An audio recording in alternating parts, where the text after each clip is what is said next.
Morning everyone and welcome to online study system of CR International School. Dear student, how are you? And आपका exam कैसा गया? अभी कुछ बच्चों की फिर से सेम प्रॉब्लम आई। बेटा मैंने आपको बार बार बोला है कि गलती हमसे होती है, कंप्यूटर में कभी कोई गलती नहीं होती है। सो आपसे रिक्वेस्ट है, जब भी आपको एग्ज़ाम देना हो तो अपना लिंक आपके पास आता है, उस लिंक को ओपन करो।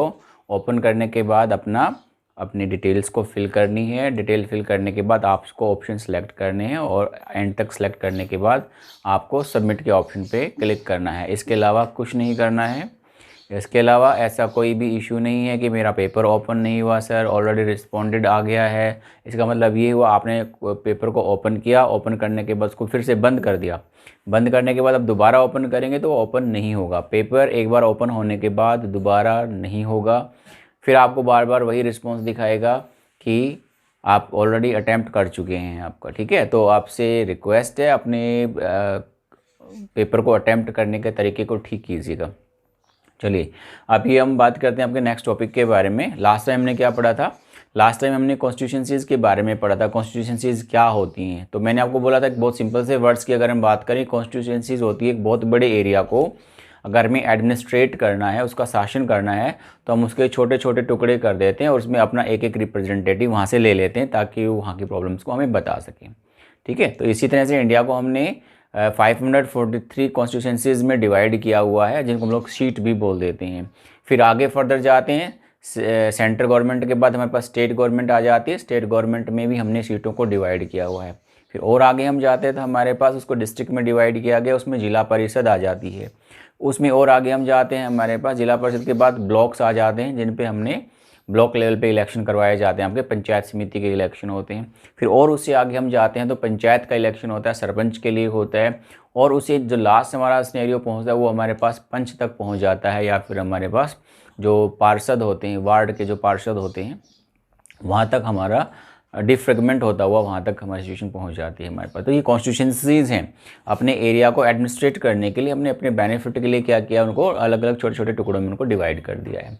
अभी एक कॉन्सेप्ट और हमारे सामने आता है, दैट इज़ आज का जो टॉपिक है वो रिजर्व्ड कॉन्स्टिट्यूशंसीज़ के बारे में पढ़ी। तो कॉन्स्टिट्यूशंसीज़ तो सारी हैं ही हमारे पास, लेकिन ये कॉन्सेप्ट हमारे पास अलग से दिया गया हमारे कॉन्स्टिट्यूशन के अंदर कि कुछ जो कॉन्स्टिट्यूशंसीज़ हैं उनको हमने क्या कर दिया है, रिजर्व्ड कर दिया है। रिजर्व्ड का मतलब होता है आपका किसी पर्टिकुलर सोसाइटी के अंदर पर्टिकुलर सेक्शन के लिए हमने उनको रिजर्व कर दिया है। उस पर इलेक्शन लड़ने का जो राइट होगा वो पर्टिकुलर उसी सेक्शन का होगा।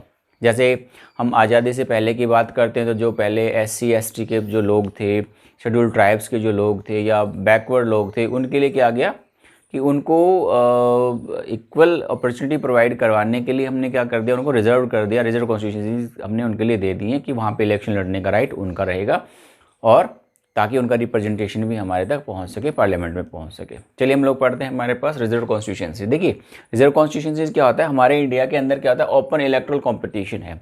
ओपन इलेक्ट्रल कॉम्पिटिशन मतलब हमारे यहाँ पे कोई भी इलेक्शन लड़ सकता है, anybody can contest election, right.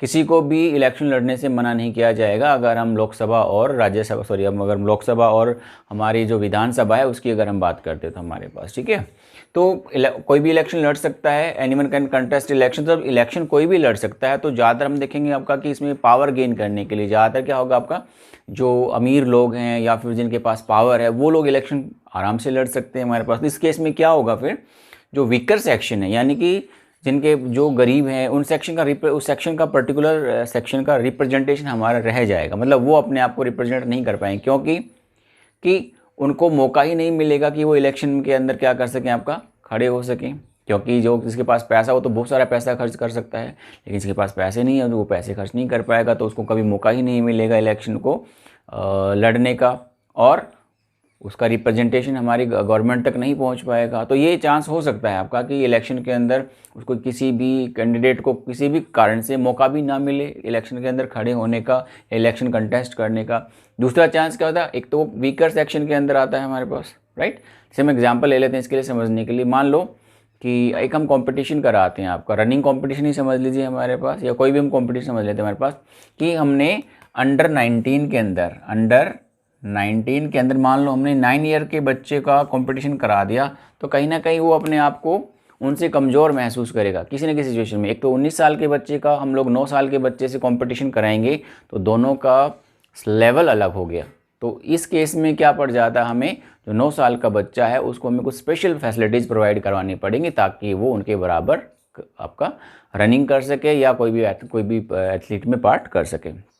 उसी तरह से जो लोग हमारे पास डिप्रेस्ड हैं, जो इनके पास पैसा नहीं है, गरीब, उनको हमें क्या करना पड़ता है, रिप्रेजेंटेशन देना पड़ता है और उसके लिए हमें क्या करना पड़ता है, रिजर्व कॉन्स्टिट्यूशंसीज को बनाना पड़ता है। तो दे मे बी प्रिवेंट। और दूसरा कारण क्या हो सकता है, ये तो उनका वो हो सकता है वो पार्टिसिपेट ना कर पाए। दूसरा कारण क्या है का, they may be prevented by powerful people for winning. अब ऐसा भी हो सकता है आपका, चलो किसी ने पार्टिसिपेट भी कर लिया तो जो अमीर लोग हैं वो उनको इलेक्शन जीतने ही ना दें। ऐसा तरीका होता है कि क्योंकि उनके पास तो बहुत सारा पैसा होता है आपका, वो तो इलेक्शन पे पैसा लगा सकते हैं, लेकिन जो डिप्रेस सोसाइटी के जो लोग हैं जिनके पास पैसा नहीं है तो वो इलेक्शन में पैसा नहीं लगाएंगे, तो पावरफुल होने की वजह से उनको इलेक्शन को जीतने भी नहीं दे सकती। तो ऐसा हो सकता है हमारे पास, ठीक है।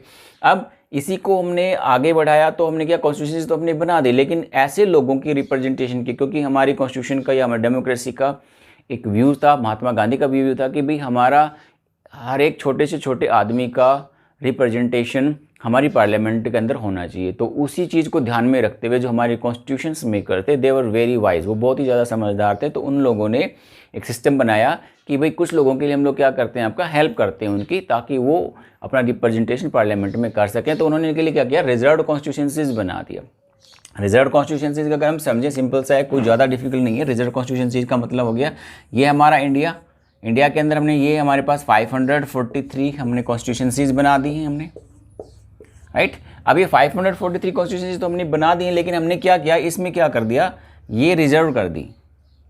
यानी कि यहाँ पे इलेक्शन लड़ने का जो राइट है वो पर्टिकुलर सोसाइटी को दे दिया हमने ये रिजर्व कर दी, ये रिजर्व कर दी। इस तरह से हमने 3-4 सीटें इनमें क्या कर दिया, आपका रिजर्व कर दिया, और यहाँ पे राइट दे दिया कि इलेक्शन लड़ने का जो राइट है पर्टिकुलर कम्युनिटी को रहेगा आपका। तो ये हमारे पास होता है रिजर्व कॉन्स्टिट्यूशंसीज। अब रिजर्व कॉन्स्टिट्यूशंसीज किस लिए की गई आपका, हमने एक कॉन्स्टिट्यूशंसी रिजर्व का सिस्टम को अपनाया। किसके लिए अपनाया, ये फॉर एससी शेड्यूल्ड कास्ट के लिए एंड द शेड्यूल्ड ट्राइब्स के लिए, ठीक है। यानी कि जंगलों के अंदर जो आदिवासी लोग रहते हैं उनके लिए हमने इसको अपना लिया। And made provision for equal representation, और किस लिए किया गया, ताकि उनका इक्वल रिप्रेजेंटेशन हो सके और डिप्रेस क्लास का इक्वल रिप्रेजेंटेशन हो सके। अगर अब हम बात करें प्रेजेंट टाइम की, अगर हम बात करें तो ये मैंने जो डेटा लिया हुआ है आपका कि प्रेजेंट टाइम में जो हमारे प्रेसिडेंट कॉन्स्टिट्यूशंसीज है वो कितनी है। अभी इंडिया के अंदर लोकसभा का जब इलेक्शन होता है तो एससी के लिए 84 सीट्स हैं जो रिजर्व की गई हैं आपका, यानी कि उन पे इलेक्शन लड़ने का राइट किसके पास है, शेड्यूल्ड ट्राइब्स का रहेगा। एंड 47 शेड्यूल्ड ट्राइब्स के लिए हमारे पास है। और ये जो डाटा हमने लिया है का 2012 का डाटा लिया है। अगर आपकी बुक में अगर कुछ और नज़र आता है तो उसको प्लीज़ चेंज कर लीजिएगा, इसको डोंट कंफ्यूज मत होना। ये मैंने डाटा आपका 12 का लिया है, हो सकता है आपके अंदर कोई आपकी इस बुक में कोई और डाटा हो सकता है।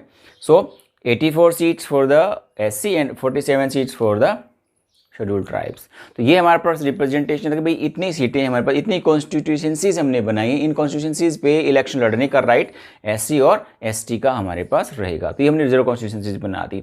फिर इसको आगे देखा गया, जो हमारी लोकल गवर्नमेंट जब है, लोकल गवर्नमेंट का मतलब पंचायत हो गया या फिर म्यूनसिपल कमेटीज आई आपकी या फिर जिला परिषद आई, ये हमारे पास लोकल गवर्नमेंट होती है। तो उसमें क्या किया गया कि विमेन को भी आपका रिप्रेजेंटेशन दिया गया आपका। उसमें कितना रिप्रेजेंटेशन दिया गया आपका, इस सिस्टम को एक्सटेंड किया गया लोकल गवर्नमेंट में, जहाँ पे डिस्ट्रिक्ट लेवल पे और लोकल लेवल पे आपके इलेक्शन होते हैं, तो वहाँ पे विमेन को 1/3 रिप्रेजेंटेशन आपका दे दिया गया। 1/3 हिस्सा हमने उनको दे दिया कि उतने सीटों पर इलेक्शन लड़ने का राइट किसका रहेगा, आपका विमेन का हमारे पास रहेगा। तो ये भी हमारे पास एक रिजर्व कॉन्स्टिट्यूशंसीज के अंदर आता है। हालांकि ये जो रिप्रेजेंटेशन है ये लोकसभा और विधानसभा के इलेक्शन के लिए बिल्कुल भी नहीं है, ये सिर्फ हमने लोकल गवर्नमेंट, अभी ये जो प्रोविज़न किया गया आपका लोकल गवर्नमेंट के लिए किया गया है। ऐसा ही कुछ प्रावधान हमने सेंट्रल गवर्नमेंट और स्टेट गवर्नमेंट के इलेक्शन के लिए भी किया है, लेकिन अभी वो बिल अभी हमारा पास नहीं हुआ है, इसलिए अभी वो पेंडिंग में है। सो जब होगा तो हमारे पास सेम रिप्रेजेंटेशन आपको यहाँ पे सेंट्रल गवर्नमेंट में भी वीमेन को मिल जाएगा आपका। तो ये हमारे पास है reserved constituencies in India. I hope ये सब आपको क्लियर है। इससे पहले हमने कॉन्स्टिट्यूशंसीज के बारे में क्लियर किया था, कॉन्स्टिट्यूशंसीज क्या होती हैं हमारे पास, राइट। हम इसको क्यों करते हैं कॉन्स्टिट्यूशंसीज को, अपने एडमिनिस्ट्रेशन को और इफेक्टिव बनाने के लिए हम लोग रिजर्व कॉन्स्टिट्यूशंसीज या फिर कॉन्स्टिट्यूशंसीज को बनाते हैं। रिजर्व कॉन्स्टिट्यूशंसीज बनाने का कारण हो सकता है आपका कि भाई हो सकता है कुछ ऐसे क्लासेज जिनको आगे बढ़ने का मौका ही ना मिले, तो उनको मौका देने के लिए हमें ऐसा करना पड़ता है आपका। So I hope it is clear to your mind, आपको ये सब चीज़ें क्लियर हो गई हैं। अगर इसके अलावा फिर भी कोई डाउट होता है तो आप मुझे व्हाट्सअप कीजिएगा, मैं आपके आंसर दे दूँगा। इसके अलावा अगला जो हम लोग पढ़ेंगे आपका, अभी हम ये पढ़ रहे हैं आपका, अभी हमने फर्स्ट चैप्टर पढ़ा है आपका इलेक्शन प्रोसीजर का, कॉन्स्टिट्यूशंसीज़ के बारे में। फर्स्ट स्टेप हमारे पास किसी भी इलेक्शन प्रोसीजर जब किया जाता है तो हमने पहला स्टेप आज क्लियर कर लिया है आपका कि इलेक्शन प्रोसीजर का पहला सबसे स्टेप होता है आपका कॉन्स्टिट्यूशंसीज़ बनाना या फिर रिजर्व कॉन्स्टिट्यूशंसीज़ को बनाना, डिक्लेयर करना। तो अगला हम लोग पढ़ेंगे आपका वोटिंग लिस्ट कैसे तैयार की जाती है, वो हम लोग अगले नेक्स्ट स्टेप में कल आपका इसका डिस्कस करेंगे। इसके अलावा कोई और क्वेरी हो तो आप प्लीज़ सेंड कीजिएगा। That's all for the day, see you next time, bye, see you.